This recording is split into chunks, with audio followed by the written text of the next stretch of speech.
kita siapkan hati kita untuk memuji Tuhan. Kita akan pujian kita yang berkata hanya dekat Allahku. Terima kasih.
bagi Tuhan, kita angkat pujian, kita berkata, mari masuk gerbang.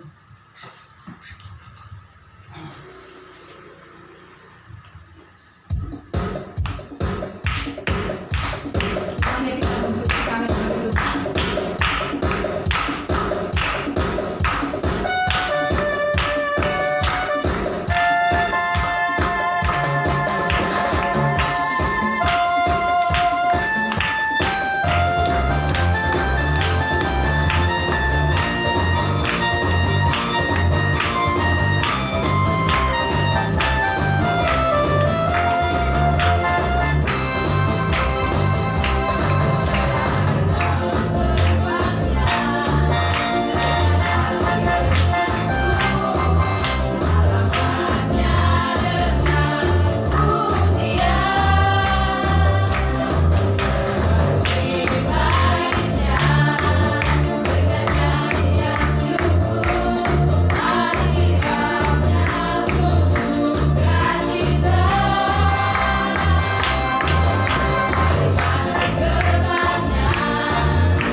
sebelumnya kita berdoa. Doa kami serahkan kepada Maria Bubuan.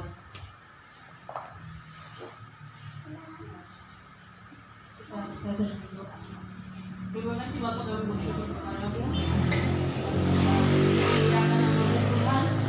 Sebentar lagi kami akan memberikan sumbangan kami. Hanya Tuhan Engkau terus memberkati setiap tangan-tangan yang memberi untuk pelayanan pekerjaan Tuhan di tempat ini Bapak. Kami percaya Tuhan, Engkau selalu hadir bersama dengan kami Tuhan di ruangan di tempat ini Tuhan Yesus. Terima kasih Bapak yang baik. Inilah setiap ucapan syukur kami Bapak. Haleluya, haleluya, amin. Baik, kita akan memberikan persembahan. Kita akan puji kita yang berkata Allah itu baik.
Mungkin atau mau minta dukungan doa, waktu dan tempat kami persilakan.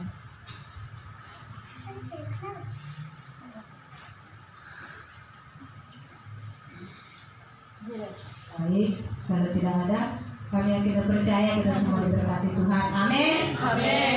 Baik, mari kita siapkan hati kita untuk memuji Tuhan. Mari kita siapkan hati kita untuk mendengarkan kebenaran firman Tuhan. Kita angkat pujian kita berkata seperti Rosario musuh.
yang mengalami kekhawatiran? Jujur. Karena khawatir itu bukan suatu hal yang memalukan. Coba angkat tangannya jujur yang mengalami kekhawatiran saat ini. Iya.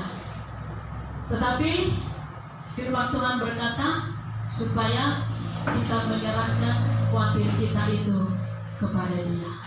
Amin. Firman Tuhan hari ini berjudul dihimpit oleh kekhawatiran. Dan saudaraku harus bersyukur kepada Tuhan hari ini hadir untuk mendengarkan khotbah ini, supaya kita tidak khawatir sebab ada hal-hal, bukan ada hal-hal, tapi sangat tidak baik. Kekhawatiran itu untuk masa depan kita dan juga untuk kesehatan kita.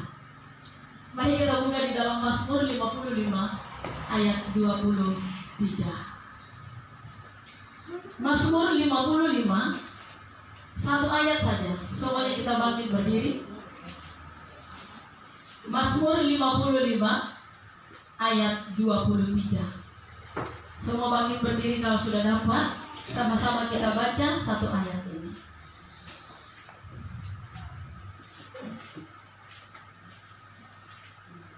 Sudah?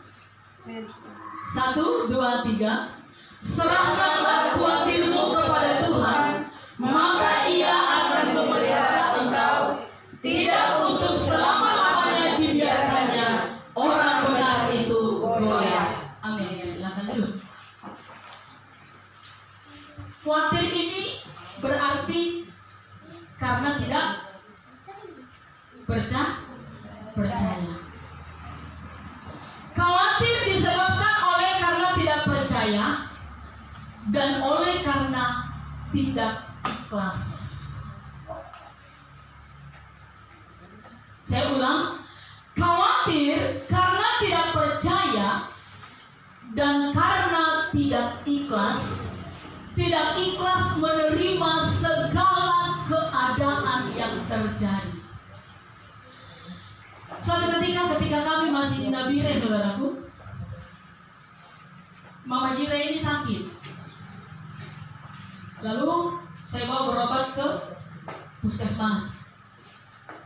Dan kebetulan waktu kami berobat ke puskesmas ini, ada juga seorang bapak dari Manado yang kami kenal sakit, jadi datang untuk berobat.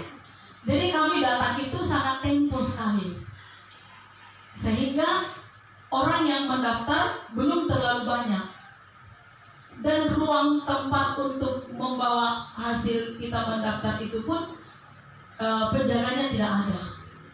Jadi ketika kami membawa nomornya Mama Jire, kami lihat di meja itu sudah ada beberapa lembar kertas. Lalu datang bapak yang orang Manado ini bilang begini kepada saya, Ibu Pendeta, Ibu Ruth, kita masukkan aja nomor kita ini paling bawah selip kertas itu, supaya nanti kan mereka yang dipanggil kan paling bawah, berarti kita yang duluan. Oh iya betul juga ya iya. Akhirnya saya masukkan namanya Mama Jire paling bawah, lalu yang orang Manado itu di atasnya. Otomatis kan nanti yang paling duluan dipanggil. Kami tertawa dengan barang itu, bukan yang lain yang kami tertawa. Tiba-tiba ada seorang ibu datang, tangannya dibungkus dengan apa namanya ini, kantong plastik hitam. Dia ikat, dibungkus. Lalu dia nangis di kursi panjang. Dia nangis. Kami bertiga ini masih tertawa dengan itu tadi. Pendaftaran yang kami stripkan paling bawah itu yang kami tertawain. Tiba-tiba ibu ini nangis, menjerit dia, bentak kami, dia marah. Kurang ajar, kau tertawakan saya kah? Saya bunuh kau. Kami bertiga langsung kumpul kami tiga nih. Bapak kenapa dia? Hah? Langsung si bapak ini orang Manado ini bilang begini, Mama, kami bukan tertawakan kau. Ada cerita lucu di antara kami tiga, makanya kami tertawa. Kok diam? Akhirnya bapak ini diam, toh? Saya bilang, dengan diri bertanya, Mama putaran kenapa? Kok darah berceceran? Kena potong. Oh, Mama bersih rumput sehingga Mama putangan itu kena potong. Tidak, saya potong sendiri. Bah, kok kenapa potong tangan sendiri? Iyo, suami saya selingkuh jadi saya potong sapu tangan. Wah, bodoh sekali dalam hati. Suami yang selingkuh kok dia potong jari tangannya? Sudah batinnya menderita, dia siksa lagi jasmaninya dengan dia potong tangannya. Benar rasakan sendiri dalam cerita ini. Saudaraku, kekhawatiran, kecemburuan sepadan. Amin. Saya mau berkata, kekhawatiran, kecemburuan itu adik kakak. Cemburu membuat khawatir, khawatir membuat cemburu, khawatir membuat sakit.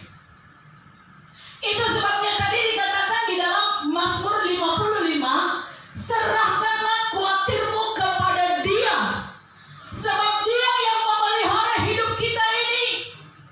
Apa yang kau khawatirkan? Suami selingkuh, istri selingkuh, istri cerewet, anak-anak yang susah diatur, suami yang gak mau dengar-dengaran, gak mau menerima saran, masa depan anak, ekonomi, kesulitan hidup sekarang. Banyak kekhawatiran yang melanda anak-anak Tuhan. Bukan berarti kekhawatiran itu yang menghimpit kita. Amin. Amin. Amin. Amin. Kenapa Allah berkata kita tidak boleh khawatir? Ada apa dengan khawatir ini rupanya? Kita lihat di dalam Lukas 8 ayat 14. Tolong satu orang baca cepat-cepat, dapatkan ayat ini. Bukan cepat-cepat membacanya, cepat-cepat mendapatkan ayat ini. Lukas 8 ayat 14. Ada apa dengan khawatir? Kok tidak boleh? Ayo. Yang jatuh dalam semak duri ialah orang yang telah mendengarkan firman itu. Terus? Lukas 8 ayat 14. Yang jatuh dalam semak duri ialah orang yang telah mendengarkan firman itu. Terus? Dan dalam pertumbuhan selanjutnya mereka terhimpit oleh kekhawatiran dan kekayaan dan kenikmatan hidup, sehingga mereka tidak menghasilkan buah yang matang. Iya. Khawatir membuat tidak matang, tidak dewasa dalam bertindak, tidak dewasa dalam berpikir, tidak dewasa dalam mengambil keputusan. Ini firman Allah berbicara tentang seorang yang menaburkan benih. Benih itu ada yang jatuh di pinggir jalan, ada yang jatuh di tanah yang berbatu-batu, ada yang jatuh di semak duri, ada yang jatuh di tanah yang subur. Nah, dikatakan tadi di sini yang jatuh dalam semak duri ialah orang yang telah mendengar itu, sudah mendengar firman tapi nggak memiliki iman. Dia tetap khawatir. Harusnya kalau sudah mendengar firman Allah tidak ada lagi khawatir. Amin.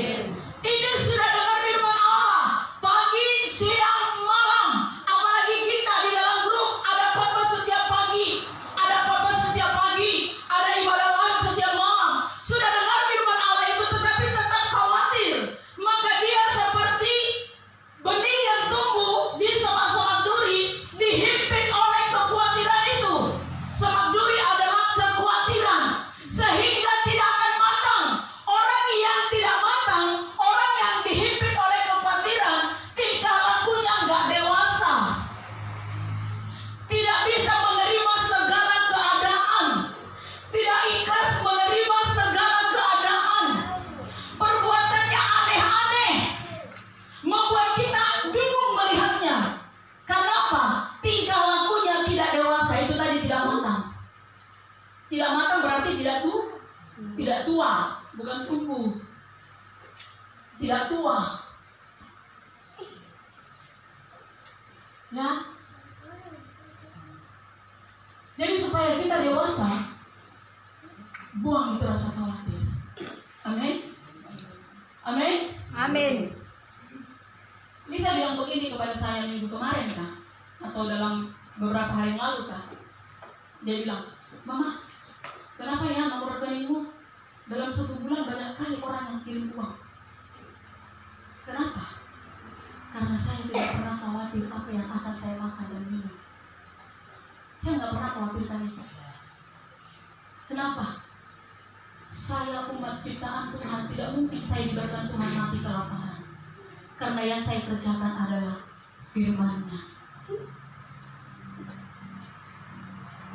Kalau untuk kebutuhan saya pribadi, melimpah berkat Tuhan itu. Tetapi saya mau menjadi berkat bagi banyak orang. Saya tidak mau menikmati berkat itu seorang diri. Kalau saya mau menikmati berkat dari Tuhan seorang diri, sudah banyak sekali uang saya di bank dari dulu, mulai dari saya pelayanan dari tahun 98 sampai hari ini. Kalau saya mau menikmati berkat sendiri, mungkin sudah miliaran uang saya di bank. Tapi tidak. Saya tidak mau. Saya mau jadi berkat. Tidak perlu khawatir, saudaraku. Burung di udara yang gak punya sawah, gak punya kebun, gak punya ladang, Tuhan pelihara. Ada gak pernah kita dengar burung mati kelaparan? Ada gak? Tapi kalau manusia banyak. Kenapa? Karena terlalu besar khawatirnya. Aduh, ini lockdown, penghasilan kurang. Bagaimana ini kira-kira mau kirim uang ke kampung? Habis itu ada lagi pengumuman mau bangun gereja. Bagaimana? Kita tidak ambil bagian kah? Aduh, apa lagi? Mana yang mau saya pilih? Untuk gereja kah? Untuk ke kampung? Untuk gereja kah? Apa untuk kebutuhan dalam keluarga? Mana yang saya mau dulukan? Betul seperti itu? Betul apa benar? Betul apa benar? Tapi Hagai pasal 2 berkata, siapa yang mendahulukan rumah Tuhan, dia akan diberkati. Saudaraku bisa baca itu kitab Hagai, baca itu satu pasal itu semua, pasal 2 itu semuanya baca.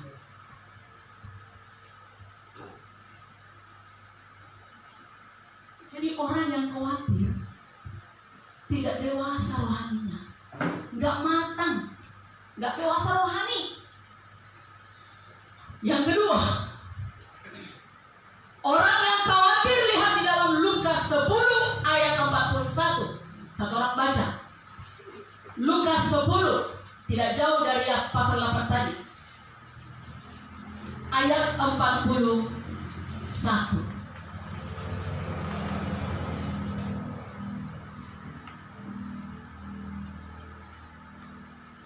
Ayo. Tetapi Tuhan menjawabnya, Marta, Marta, engkau khawatir dan menyesuaikan diri dengan banyak perkara. Iya. Tetapi Tuhan menjawabnya. Ini peristiwa Lazarus meninggal. Ada Marta dan Maria. Ketika Tuhan Yesus sudah sampai di kampung mereka, Marta sibuk dengan perkara duniawi, tetapi Maria duduk di kaki Tuhan mendengar firman Allah. Maka Tuhan Yesus bilang begini, Marta, Marta, engkau khawatir dan menyusahkan diri dengan banyak perkara. Jadi khawatir itu menyusahkan diri dalam banyak hal.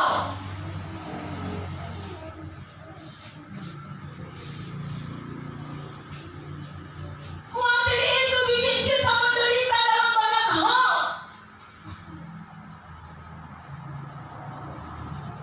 Seperti saya katakan tadi, cemburu. Siapa yang pernah cemburu? Siapa yang pernah cemburu? Angkat tangan dulu.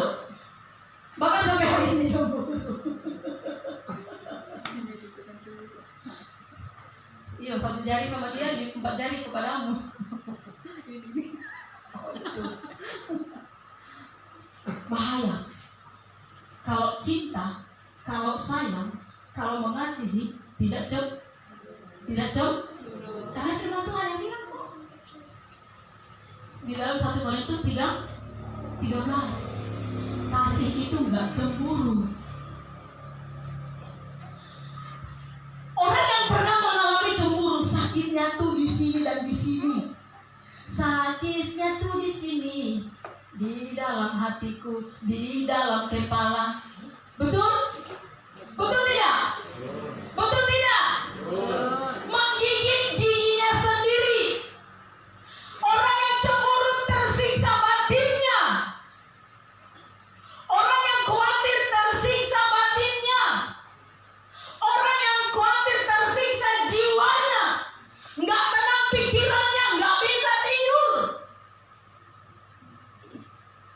Kalau saya begitu ketemu kepala saya dengan kasur, bukan dengan bantal ya, karena kepala saya nggak bisa kena bantal, langsung sakit kepala. Begitu ketemu kepala saya dengan kasur, tiba-tiba nanti lihatnya kaget. Nanti awalnya saya pegang HP toh, iseng-iseng dan duduk gitu. Tiba-tiba badan yang main, dia lihat, oh, udah main sendiri duduknya kan. Ada banyak persoalan saya hadapi, banyak. Ada rintangan banyak. Tapi pusing amat dengan semuanya itu. Sebetulnya kata orang Sunda. Kenapa? Allah dahsyat. Dia memelihara hidupku. Amin. Dia mampu. Amin. Apa yang bisa melakukan dengan khawatir? Tidak ada. Tetapi banyak yang bisa kukerjakan dengan aku berdoa di kaki Tuhan. Aku akan kuat. Kan banyak berdoa supaya iblis tidak datang mengganggu dengan menghimpitmu dengan kekhawatiran. Saya mau bertanya, kekhawatiran itu dari siapa? Dari iblis atau dari Tuhan? Dari iblis. Hah? Iya. Berarti engkau ditemani iblis setiap hari. Sampai di dalam tidurmu pun engkau ditemani iblis. Sampai bagaimana orang tidur seperti itu? Yang ada orang tidur ini itu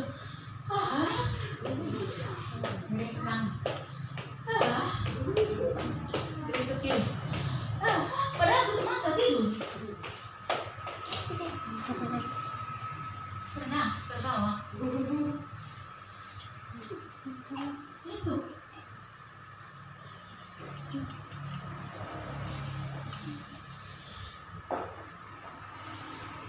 Marta menyusahkan diri dengan banyak hal, dengan kekhawatiran. Ada di sini jadi Marta. Jangan sibuk dengan urusan dunia ini. Sampai engkau lupa, bahkan bukan lupa, sampai tidak punya waktu untuk mendukung pekerjaan Tuhan. Kemarin itu saya ribut dengan dia. Untuk apa di proposal kita uang? Kalau mau hanya dikasih dia, biar saya pergi sendiri. Saya bilang, kok nggak boleh? Lalu datang mama saya bilang, biar saya sudah yang temani dia. Saya nggak mampu jaga Abiel.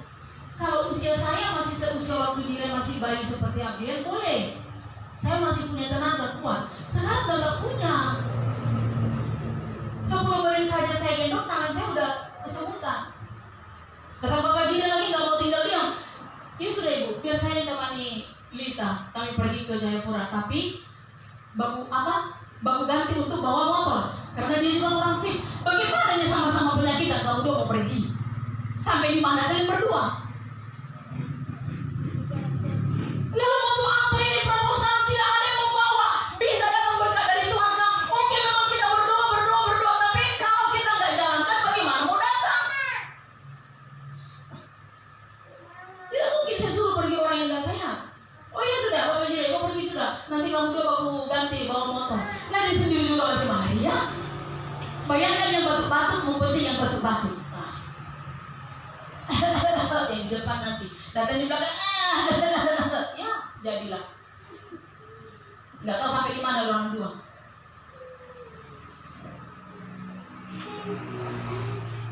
Jangan sibuk dengan perkara dunia ini.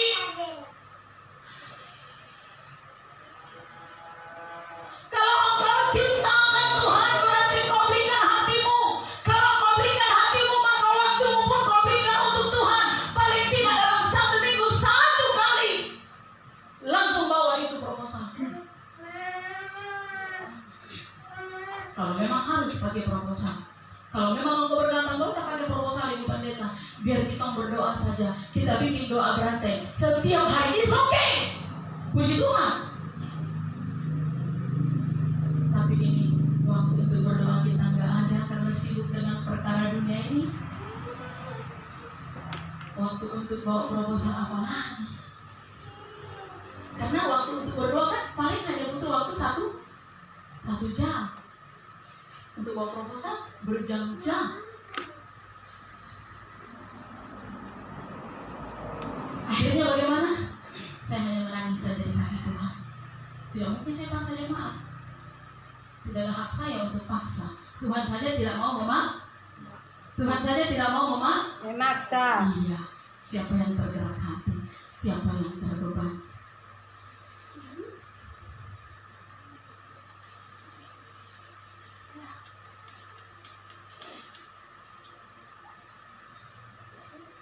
Kita tidak salah menoleh ke belakang, teringat dengan masa lalu, karena masa lalu itu menjadi guru yang baik.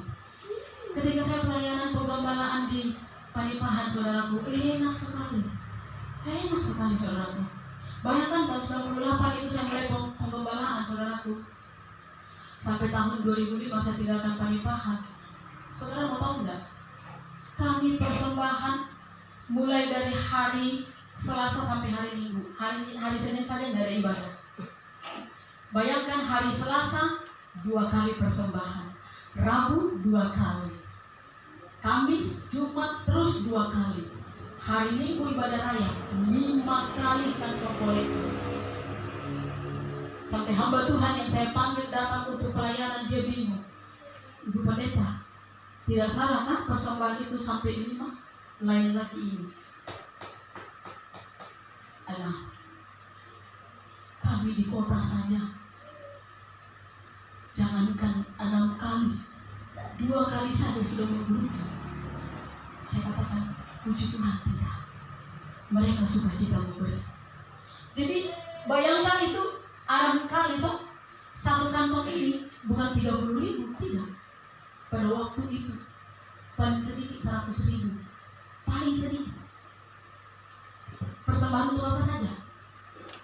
Di sana pada waktu itu kan belum ada PLN masuk. Lalu kami beli diesel, mesin dompet, bukan seperti genset sekarang, besar dia. Jadi waktu itu harganya sekitar 8 juta. Tahun 99, 89 juta itu kan sudah banyak gitu ya. Tahun 99 itu kami beli dengan cash, tetapi kami pakai uang jemaat. Lalu setiap bulan kami cicil dengan persembahan itu. Kami cicil dengan persembahan itu. Karena ada jemaat yang mau, sehingga kami nggak perlu bikin proposal. Karena jemaat yang mau, kami pakai uangnya dulu. Setiap bulan kami bayar. Baru yang lainnya itu apa lagi? Untuk keyboard. Karena pada waktu itu hanya gitar. Sampai tangan saya kapalan main gitar. Karena belum ada yang bisa main gitar. Jadi saya. Lalu kami kredit musik keyboard Roland. Pada waktu itu harga 5 juta. Juga uang jemaah yang kami pakai duluan dan kami cicil per bulan. Itulah dia persembahan untuk keyboard tadi. Lalu yang lainnya untuk pembangunan, yang lainnya untuk diakonia, yang lainnya untuk kebutuhan di pastori, yang lainnya untuk kas gereja. Tidak ada yang mau begitu. Tidak ada yang khawatir. Bekerja jemaat ada pengusaha? Tidak.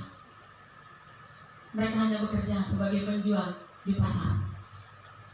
Jual sayur, jual ikan asin. Ada yang nelayan pergi nangkap ikan ke laut. Faktor hati, saudaraku. Faktor hati. Kalau ada hati kita untuk mendukung pekerjaan Tuhan, semuanya jadi. Amin. Apakah banyak jumlah jemaat pada waktu itu? Tidak. Berapa orang? 15 orang. Berikut dengan pemudanya. Tapi yang 15 orang ini bisa bangun gereja yang besar. Dan kemarin itu saya sangat kehilangan. Walaupun saya sudah di sini, saya sangat kehilangan. Majelis saya yang ada di sana meninggal. Saya rasa mimpi. Kenapa? Banyak sekali pengalaman saya bersama dengan beliau dalam pelayanan. Banyak sekali, saya banyak dimotivasi sama beliau ini. Meninggal nggak sakit, saudaraku. Yang sakit itu justru istrinya. Sudah 6 tahun lumpuh. Sudah 6 tahun lumpuh. Dan bapak ini yang begitu dengan lemah lembut hati bapak, dia mengurus istrinya. Anak-anaknya laki-laki semua. Dan ada anaknya satu yang nomor 2, rela dia tidak mau pergi merantau hanya untuk bapak dan mamanya ini tadi. Tidak ada yang gantikan bapak untuk jualan ibu pendeta. Makanya saya tidak mau pergi merantau. Dan bapak ini rajin telepon saya minta doa. Tiba-tiba saya lihat Facebook, siapa yang meninggal? Istrinya atau bapak ini yang meninggal? Saya lihat fotonya, nggak salah kah? Saya telepon. Lalu mereka bilang, iya ibu pendeta, Pak Batubara habis makan siang, dia duduk istirahat di depan rumahnya, duduk. Habis duduk sudah nggak ada lagi napasnya. Saya rasa sedih, saya menangis, benar saya menangis. Saya kehilangan sekali. Kenapa? Karena itu di dalam pelayanan saya mulai dari tahun 1998, yang paling setia dan paling memotivasi, dan pelayanan penginjilannya berani luar biasa, berani, nggak takut, nggak takut. Saya kalau pergi penginjilan dengan dia dipanggil untuk mendoakan orang, saya tidak pernah bicara, dia yang bicara. Nanti giliran doa baru saya yang doa. Contohnya keberaniannya dia di mana? Contohnya begini. Ini kami diundang. Jadi kami itu kebanyakan dipanggil untuk berdoa yang bukan jemaat. Dipanggil berdoa. Saya kira apa? Aduh, naik tensiku Pak, darah tinggi. Nanti dijawabnya tuh, bagaimana kalau nggak darah tinggi? Kok makan darah tiap hari? Makanya kok jangan makan darah biar jangan naik tensimu. Dikasihnya ayat untuk itu. Kalau ada lagi besoknya kami diundang. Ditanya, kenapa kalau sakit apa? Aduh tensiku rendah sekali Pak, darah rendah. Kok bisa darah rendah? Tapi tiap hari kok makan darah. Serba salah dia gitu. Dia kasih lagi ayat. Tidak takut. Pokoknya pelayanan penginjilan dia itu memang luar biasa. Saya jarang bicara, saya hanya doa saja. Dia bicara sama Tuhan. Itu yang membuat saya sangat kehilangan, saudaraku. Saya terkenang kembali di dalam pelayanan. Tidak ada sedikit pun kekhawatiran dari dia. Kita khawatir? Jawab sendiri dalam hatimu. Begitu saya katakan, percaya bisa kita bangun. Oh, fit ibu pendeta. Oh, fit. Masa yang saya tanya nggak dijawab? Percaya nggak bisa kita bangun gereja? Covid bagaimana? Hanya jawaban percaya atau tidak. Kan itu saja. Percaya bisa? Siapa percaya? Saya mau bilang, kalau saudaraku angkat tangannya agak lambat begini, berarti saudaraku sedang ragu. Sedang ragu. Bisa nggak ya? Lalu lihat kiri kanan, itu ternak babinya dia. Dia aja nggak kerja. Aduh, gajinya aja hanya 1.500.000 satu bulan. Akhirnya,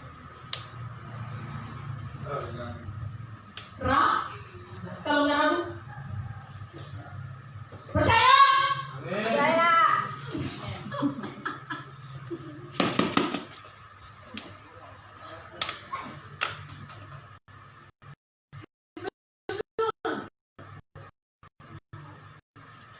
Jujur saja, saya teman di ini di grup ada di dalam. Saya bilang, ibu, kami bangun gereja. Tolong doa. Tapi, saya bilang, kalau ibu ada dana, boleh juga sih bantu. Jawabannya apa? Ibu, ini COVID, tidak lupa. Sementara yang lain memotivasi, percaya. Apa katanya dari malam? Allahku mencukupi segala kebutuhanku menurut kekayaan dan kemuliaannya di dalam Kristus Yesus Tuhan. Itu Filipi pasal 4.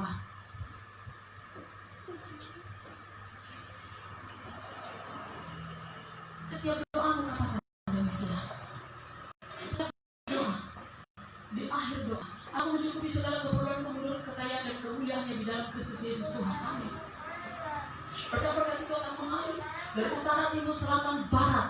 Sehingga orang dari barat kah, dari timur kah, bukan dari negara barat sana, dari sebelah barat maksudnya, datang beli babi muka. Amin. Iya toh? Amin. Tiba-tiba banyak pasien. Bukan berarti kau doakan supaya banyak pasien yang sakit. Tiba-tiba saja banyak karena terkenal toh. Komisinya banyak jadinya. Betul tidak? Betul tidak? Betul. Devi itu. Tidak ada perkara yang mustahil bagi Tuhan. Dia bisa. Nggak usah jauh-jauh sampai ke arah sana. Ando, istrimu bisa nyalon kak? Kami mau pesta ini. Sekitar Jayapura. Dalam 1 bulan bisa sampai 5-6 kali orang memanggil. Terlalu sedikit kata Tuhan. Nih sampai kau capek kejar-kejar berkat. Seperti Mazmur pasal 23. Kemurahan kebajikan itu yang mengikuti engkau kemana. Jadi berkat itu yang mengejar-ngejarmu. Oke, 1 bulan aku kasih 20 kali kau mendandani orang katanya. Mau bilang apa? Susah bagi Tuhan? Tidak. Susah bagi Tuhan? Tidak. Susah bagi Tuhan? Tidak. Banyak orang yang pesta. Bukan hanya orang Batak, orang Manado, orang Toraja kah? Sanggup. Nggak usah khawatir. Sebab khawatir itu bikin kita ribut. Emosi tinggi. Marah yang nggak berkesudahan. Nggak tahu apa masalahnya, marah. Itu karena khawatir. Jangan khawatir. Tuhan bagiannya memberkati kita. Tahu dia kebutuhan kita. Dia tahu. Karena dia bukan Bapa yang di rumah. Karena dia Bapa di sorga. Maha tahu kebutuhan kita. Jangan khawatir. Amin. Jangan khawatir. Yang keberapa sekarang? Yang ketiga. Kenapa tidak boleh khawatir? Amsal 12 ayat 25. Ayo buka. Amsal 12. Sama-sama baca kalau ayat ini. Amsal 12 ayat 25. Sama-sama kita baca ayat ini.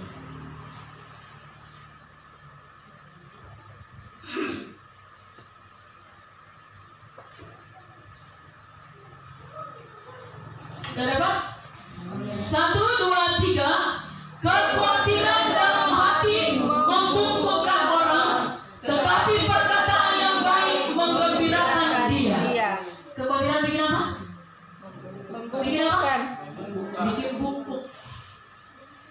Bungkuk. Iya. Kenapa? Karena khawatir itu kan di sini. Betul? Bayangkan kepala ini diduduki khawatir tiap hari, maka tiap hari sakit kepala. Karena tiap hari sakit kepala, berjalan pun begini. Bungkuk. Ini bukan perkataan Rebeka Sirani, tapi Alkitab firman Allah yang berkata. Tiap hari sakit kepala, nggak sembuh-sembuh. Kenapa? Karena khawatir menghimpit. Duduk di sini, dia tindis kepala ini, sehingga nggak mampu mengangkat kepala sakit-sakitnya. Lalu beginilah, akhirnya bungkuklah. Yang belum waktunya untuk bungkuk sudah bungkuk duluan dia.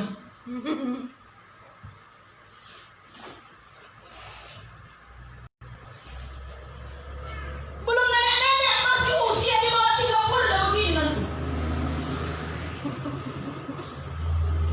Devi, kok bisa konten saya kah? Bayangkan di bawah usia 30. Sakit pinggang saya mau datang dulu ke klinikku berobat. Bayangkan. Kekhawatiran membuat kita Bungkuk. Colek dulu teman kiri kananmu. Jangan cepat-cepat bungkuk bilang. Jangan khawatir bilang. Jangan khawatir. Jadi perhatikan ya. Kalau ada temanmu masih belum waktunya untuk bungkuk, dia sudah bungkuk duluan, berarti kekhawatiran masih menghimpit dia.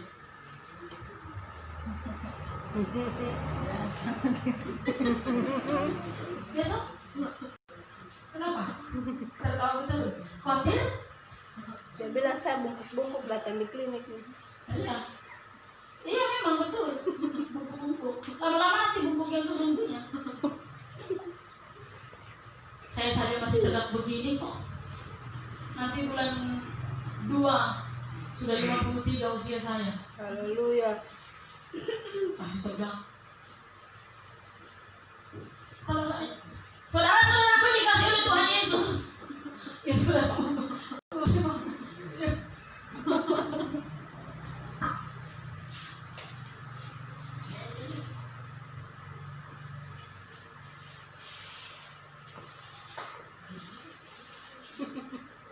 Karena pikiran itu, orang yang banyak pikiran bikin asam lambung naik.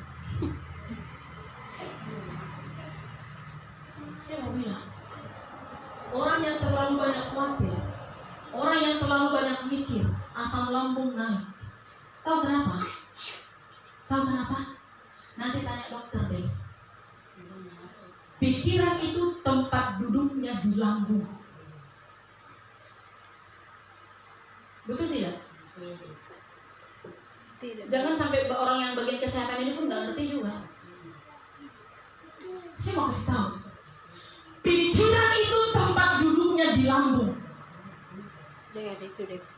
Bukan di sini, di lambung. Jadi kalau kau banyak berkhawatirnya, banyak berpikirnya, mulai asam lambung naik, mah kambuh. Hati-hati, asam lambung bisa orang mati mendadak. Tanya dokter kalau nggak percaya. Pasti nanti asam lambung saya naik dok. Apa beban pikiranmu? Pasti itu yang ditanya. Nggak ada dok, tipu.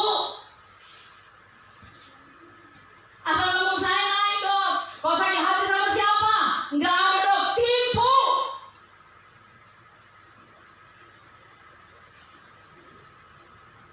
Pikiran tempat duduknya di mana? Di lambung. Di mana? Lambung. Makanya dikatakan kalau orang yang senang, tadi lanjut ayatnya apa? Gembira. Coba lanjut ayatnya tadi, yang bagian B. Mengembirakan. Iya. Pikiran-pikiran yang baik mengembirakan karena dia duduk di lambung ini. Kan pikiran duduk di lambung. Kalau pikiranmu khawatir, asam lambung naik. Kalau pikiranmu baik, dia sehat. Makan banyak. Makan banyak juga nggak menjamin. Karena ada orang yang depresi, ada orang yang stres, penyakit bulimia, makan banyak. Jangan salah. Jangan salah. Orang yang depresi, orang yang stres, akhirnya dia penyakit bulimia. Tahu penyakit bulimia? Tahu penyakit bulimia? Makannya banyak, berlebihan.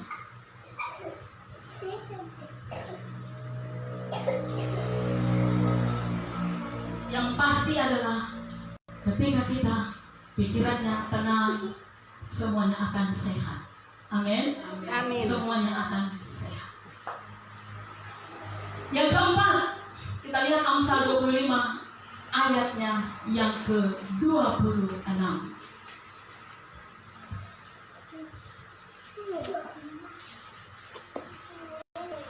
Amsal 25 ayat 26.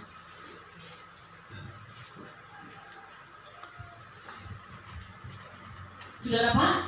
Amin. Sama-sama kita baca. 1, 2, 3. Seperti mata air yang keruh dan sumber yang kotor, demikian orang benar yang khawatir di hadapan orang fasik. Sudah menjadi orang Kristen, tiap hari mendengarkan firman Allah, tiap hari ikut melayani, di ibadah setia, bahkan ikut doa, tetapi khawatir terus ada di dalam dirinya, maka dia menjadi seperti sumber mata air yang keruh dan kotor. Artinya adalah pikiran-pikiran positif terus, tidak pernah berpikiran jernih. Aduh sayang, saya lupa. Ada tadi yang saya meminta dibuat gambar gambar apa? Batu yang saya sudah kirim. Ada yang sudah buka WA saya? Ada gambar batu di situ saya kirim toh. Yang pertama, batu itu kita pandang di atas tanah. Kalau kita balik, dia di dalam air, ya toh. Dibalik lagi, ya toh.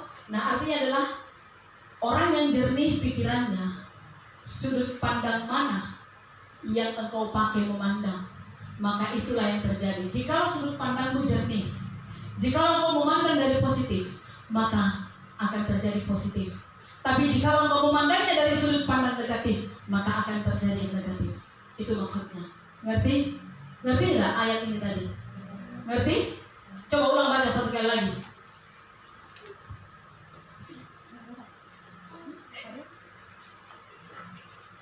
Ayat 26. Seperti mata air yang keruh dan sumber yang kotor, demikianlah orang benar yang khawatir di hadapan orang fasik. Demikian orang yang khawatir. Kalau dia khawatir, dia akan memandang dari sudut pandangan yang negatif. Kalau orang yang tidak khawatir, dia pandang dari sudut yang positif, maka positiflah yang terjadi. Engkau pandang dari sudut yang negatif, maka negatiflah yang terjadi. Jadi kalau orang yang pikirannya khawatir, pikirannya tidak akan pernah jernih berpikir. Apa yang belum tentu terjadi sudah dipikirkannya. Belum tentu ada di dalam hatinya ini kebencian kepada saya, tapi saya duga-duga. Kau tahu nggak, istrinya Anto itu saya lihat sepertinya dia benci sekali kepada saya. Ini padahal belum tentu ada di dalam pikirannya. Kenapa? Karena kekhawatiran itu.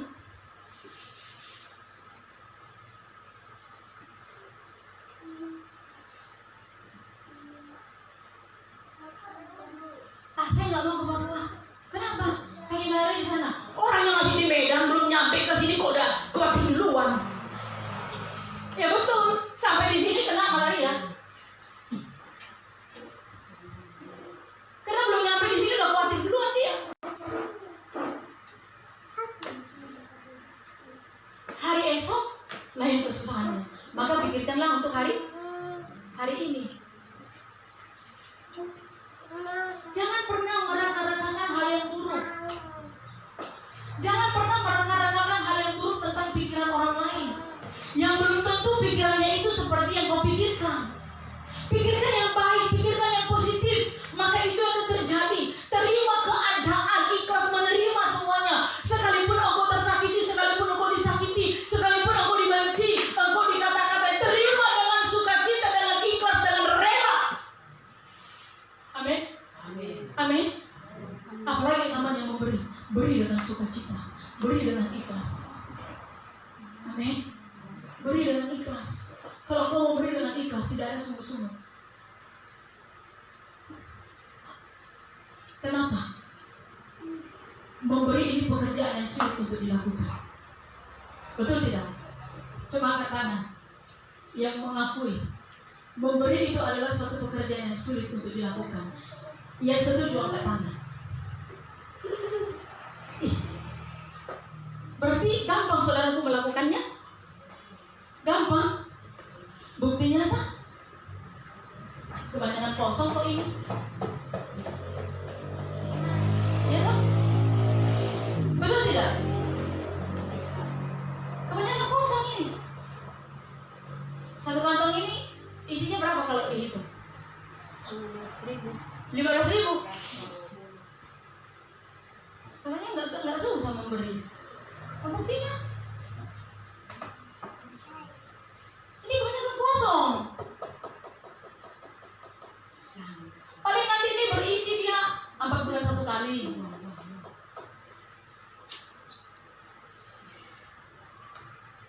Betul? Makanya memberilah dengan ikhlas. Saya mau ulang. Memberi itu untuk dilakukan. Betul? Jujur. Jujur. Kenapa? Kenapa sudah dilakukan, Pak? Kenapa sudah dilakukan, Bu? Bukan. Karena hati ini belum diserahkan sepenuhnya kepada Tuhan.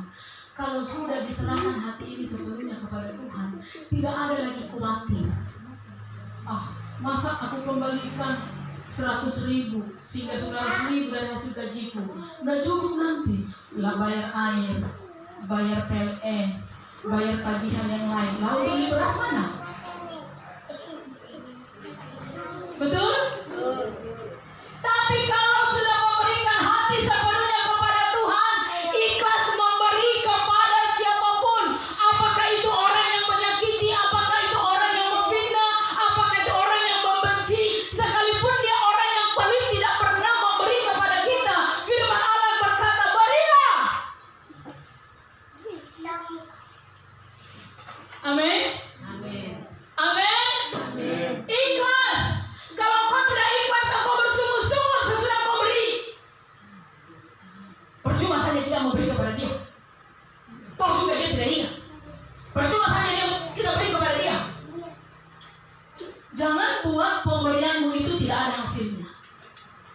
Sebab engkau memberi bukan kepada manusia, tetapi engkau memberi kepada Allah, dan Allah yang akan membalas apa yang kau beri. Amin. Maka persembahkan hatimu supaya kau bisa melakukan yang baik.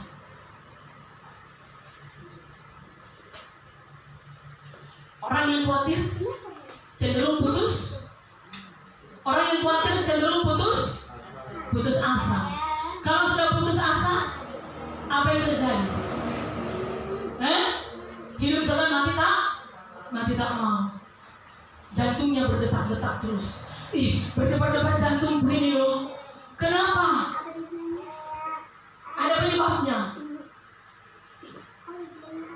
Ada penyebab. Jantung kita berdebar-debar. Dua saja. Apa itu? Jatuh cinta dan jatuh tempo. Waktu jatuh cinta berdebar-debar nggak jantungnya? Berdebar-debar nggak? Jatuh tempo berdebar-debar nggak?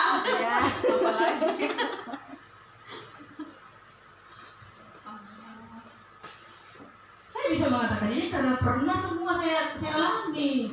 Saya kalau khotbah itu nggak pernah saya khotbahkan, ya nggak pernah saya alami. Ya saya alami semua, saya khotbahkan. Iya, yang bikin jatuh berdebar-debar dalam dua hal apa? Hanya dua hal saja. Apa tadi? Jatuh cinta dan Jatuh tempo. Apalagi jatuh temponya besok.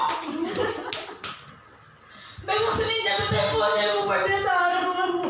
Ibu Pendeta, giliran musuhnya cerita ke saya, giliran mau diberkati Tuhan, kok nggak pernah cerita kepada saya? Ada jemaat yang di anggota grup begitu, tiap hari, bukan tiap hari, pokoknya dalam 1 bulan itu banyak panggilan WA-nya tentang kekhawatiran dia. Semua tentang kekhawatiran Ibu Pendeta, saya begini, tolong Ibu Pendeta doakan saya. Giliran nanti dia mendapatkan berkat apa senyap.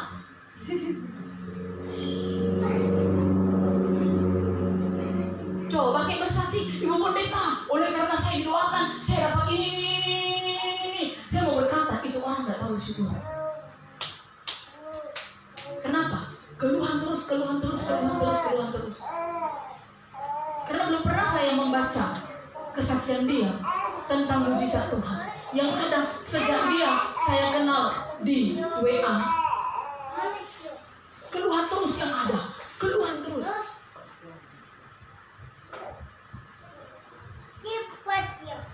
Jadi kita orang yang khawatir, orang yang tidak tahu bersyukur, tidak tahu berterima kasih, tidak tahu bersyukur, itu orang yang khawatir. Jadi jangan terlalu khawatir,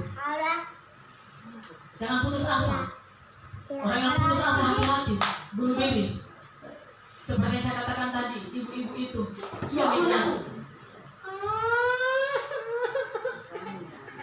yang selingkuh, dia yang menyiksa diri.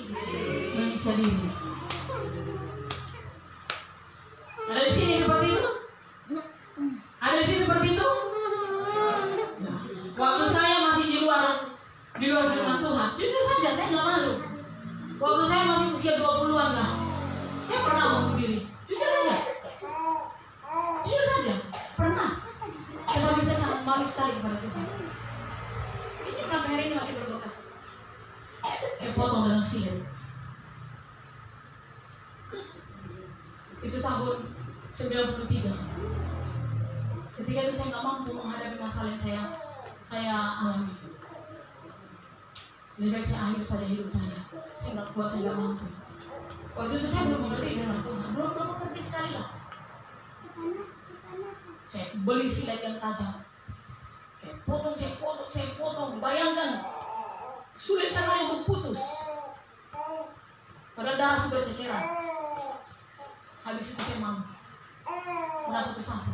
Khawatir bikin putus asa dan hati-hati bunuh diri. Ingat, bunuh diri itu rencana siapa? Rencana siapa? Bunuh diri bagiannya kemana? Tidak ada orang yang bunuh diri bagiannya surga. Tidak ada. Tidak ada. Tidak apa-apa, biar saya ke neraka saja. Saya mau bunuh diri saja. Jangan. Biarkan itu Rebeka yang dulu. Yang masih berusia 23 tahun. Tetapi kalau sekarang sudah mengetahui firman Allah, buang itu kekhawatiran supaya kau tidak putus asa. Amin. Amin. Amin. Kenapa kita kembali kepada ayat yang tadi, Mazmur 55? Kita kembali kepada ayat tadi. Mazmur berapa saudaraku? Mazmur berapa? 55. Ayatnya masih ingat? Atau sudah lupa? Ya, sama-sama kita baca. 1, 2, 3. Serahkanlah khawatirmu kepada Tuhan, maka Ia akan memelihara engkau. Tidak untuk selama-lamanya dibiarkannya orang benar itu goyah. Artinya adalah ada saatnya orang yang takut akan Tuhan goyang. Usahanya goyang, pekerjaannya goyang, ada masalah dalam kehidupannya. Ada saatnya orang-orang benar itu mengalami goyang, mengalami goncangan. Ada saatnya, dan tidak untuk selama-lamanya Tuhan biarkan. Dia sekarang menantang. Amin. Amin. Artinya adalah tidak dia biarkan selama-lamanya masalah itu. Ada saatnya dia izinkan masalah itu terjadi bagi kita supaya kita kuat di dalam iman, supaya kita kuat di dalam doa, dan tidak untuk selama-lamanya dia biarkan. Dia ada. Mungkin dulu kita nggak ngerti rencana Tuhan itu apa, tetapi begitu kita mengalami mujizat, oh ternyata rencananya Tuhan ini tau. Aku pikir dia sudah meninggalkan aku, ternyata bukan. Penderitaan yang aku alami ternyata tujuannya Tuhan untuk ini. Barulah aku tahu. Jadi ada saatnya.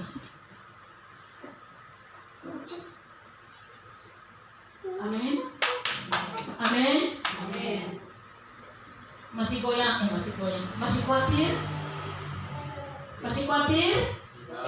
Masih khawatir? Masih khawatir masa depanmu? Masih khawatir jodohmu? Masih khawatir masa bukan pasangan hidupmu?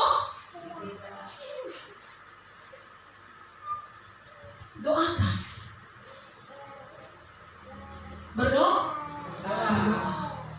Mari kita naikkan pujian.